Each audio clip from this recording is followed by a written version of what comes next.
दोस्तों, इस समय चाहे भारत की मीडिया हो या पूरे वर्ल्ड की मीडिया हो,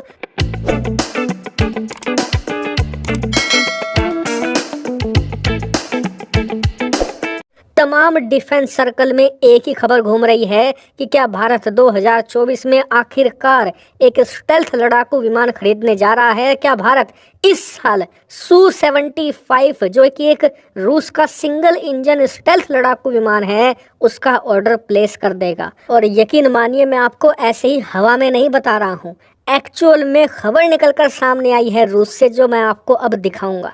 सबसे पहले हुआ यह है कि Su-75 आप जानते ही हैं, जिसे चेकमेट के नाम से भी जाना जाता है। ये रूस का एक सिंगल इंजन स्टेल्थ लड़ाकू विमान होने वाला है। अभी तक ये बनकर तैयार नहीं है। तो इस समय आप स्क्रीन पर देख रहे हो, ये रूस के द्वारा बनाया गया इसका एक प्रोटोटाइप है। यानी कि ये कह रहा है रूस कि जब ये लड़ाकू विमान बनकर तैयार होगा तो देखने में ऐसा लगेगा। हालांकि कब तक ये बनकर तैयार होगा, तो देखिए, इसकी घोषणा की गई थी जब रूस यूक्रेन का युद्ध शुरू नहीं हुआ था, उससे पहले। और इन्होंने कहा था कि 2024 में इस पर तेजी से काम शुरू कर दिया जाएगा, 26 तक बनकर तैयार होगा और 27-28 में बेचने को ये रेडी हो जाएगा। लेकिन दिक्कत यह है कि जब से रूस यूक्रेन युद्ध शुरू हुआ है, इस लड़ाकू विमान पर कुछ भी खास काम नहीं हो पाया है और ये प्रोजेक्ट डिले हो रहा है। इसलिए कहा जा रहा है कि अब ये शायद 2028 के बाद ही किसी देश को रूस बेच पाएगा। यानी कि ये बात मैं पहले ही क्लियर कर दूं कि अगर भारत सारी आशंकाओं को दरकिनार करते हुए इसे खरीद भी लेता है, तो हमारे हाथों में इसे आप 2030 तक ही एक्सपेक्ट कीजिएगा, यानी कम से कम 6 सालों का वक्त। तो मैंने आपको ये बता दिया कि Su-75 है क्या, कब तक बनकर तैयार होगा और भारत खरीदता है तो कब तक हमारे हाथों में आएगा। सारी चीजें क्लियर हो गई। अब बात करते हैं खबर की। तो देखिए, रूस ने ये लड़ाकू विमान मेनली बेचने के लिए ही बनाया है। क्यों? क्योंकि रूस अपना खुद का एक स्टेल्थ लड़ाकू विमान नहीं बना पाया है। उसके लिए उसे भारी मात्रा में पैसे चाहिए, और पैसा इकट्ठा करने की सबसे बढ़िया स्कीम ये है कि एक अपना प्रोजेक्ट दुनिया के सामने रखो। दुनिया के जिन देशों को अच्छा लगेगा वो उसमें पैसा लगाएंगे, उसमें पार्टिसिपेट करेंगे। आप उन देशों को भी लड़ाकू विमान दोगे, खुद भी इस्तेमाल करोगे। यही Su-75 के साथ रूस की स्कीम है। वो भारत से ऑर्डर लेगा, फिर उसके बाद भारत जो पैसे देगा ऑर्डर के रूप में रूस को, उस पैसे में कुछ पैसे ये खुद से मिलाएंगे, फिर उसकी मदद से भारी मात्रा में बड़ी संख्या में इसे तैयार किया जाएगा। कुछ ये अपने पास रखेंगे, कुछ ये बेचेंगे भारत को, उसके बाद कुछ ये चीन या फिर कई अन्य जो इनके फ्रेंडली कंट्री हैं उन्हें भी देंगे।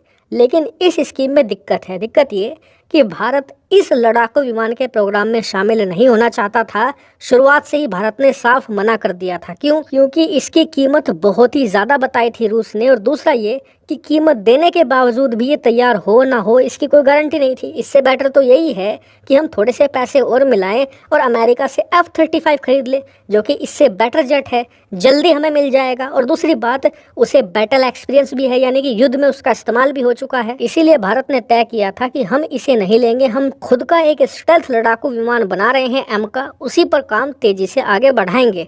लेकिन अब इस मामले में एक नया मोड़ आ चुका है। स्क्रीन पर आप खबर देखिए, तमाम इंटरनेशनल और इंडियन मीडिया इसे कवर कर रही है, जिसमें बयान दिखाया जा रहा है रूस की रोस्टेक कंपनी, जो कि Su-75 बनाने का काम कर रही है, इसी कंपनी के चेयरमैन ने बयान दिया है कि हम अपने Su-75 स्टेल्थ लड़ाकू विमान में कुछ टेक्निकल रिप्लेसमेंट करके इसकी कीमतें बहुत ही ज़्यादा कम कर सकते हैं, जिससे कि Su-75 की कीमतें बहुत ही तेज़ी से गिरेंगी और ये बाकी स्टेल्थ लड़ाकू विमानों के मुकाबले बहुत ही ज़्यादा सस्ता पड़ेगा। और मेनली उनका इशारा था भारत की तरफ कि अब तो हमने इसकी कीमतें भी कम कर दी हैं, अब तो इसे आप खरीद लीजिए। लेकिन सवाल यही उठता है कि क्या अब भी भारत को इसे खरीदना चाहिए या नहीं, क्योंकि बाकी के ज़्यादातर लोग ये कह रहे हैं कि सबसे पहला काम तो ये है कि भारत कोई भी स्टेल्थ लड़ाकू विमान ना खरीदे, अपना जो खुद का M का है उसे बनाने पर फोकस करे, क्योंकि अगर हम उसमें थोड़ी तेज़ी लाएंगे तो वो इस Su-75 से पहले बनकर तैयार हो सकता है। इसके अलावा तमाम डिफेंस एक्सपर्ट ये कह रहे हैं कि अगर भारत को लगता है कि M का डिले हो सकता है और हमें फिलहाल चीन को रोकने के लिए एक स्टेल्थ लड़ाकू विमान की ज़रूरत है, इसके अलावा पाकिस्तान के अंदर घुसकर स्ट्राइक करनी है, उसमें स्टेल्थ लड़ाकू विमान चाहिए और उसके लिए हमें खरीदना ही पड़ेगा, खुद बनाने में टाइम लगेगा, तो बेस्ट ऑप्शन है F-35 के लिए जाओ, क्योंकि वो एक true 5th generation fighter jet है और दुनिया में सिर्फ अमेरिका ही एक ऐसा देश है जिसके पास एक स्टेल्थ लड़ाकू विमान बनाने का यहाँ पर एक्सपीरियंस है। और आपको बता दूं कि F-35 की कीमतें भी 25% तक गिर चुकी हैं, क्योंकि अमेरिका उसकी बड़ी प्रोडक्शन लाइन बना चुका है। और इसीलिए जो Su-75 है उसे खरीदने का तर्क बनता ही नहीं है, क्योंकि ये 2026-27 के बाद ही मिलेगा। अगर आप आज भी ऑर्डर देते हो तो तब तक तो हमारा एम का ही आ जाएगा, फिर खरीदने की जरूरत क्या है। इसलिए बेस्ट ऑप्शन है एम का बनाओ। लेकिन अगर खरीदना ही है, कोई ऑप्शन बचा नहीं है, तो फिर F-35 के लिए जाओ। इसके अलावा जो भी आप चुनोगे वो बेकार ही ऑप्शन है। हालांकि इस पर आपका ओपिनियन अलग हो सकता है, कमेंट करके बताइएगा। Thank you very much for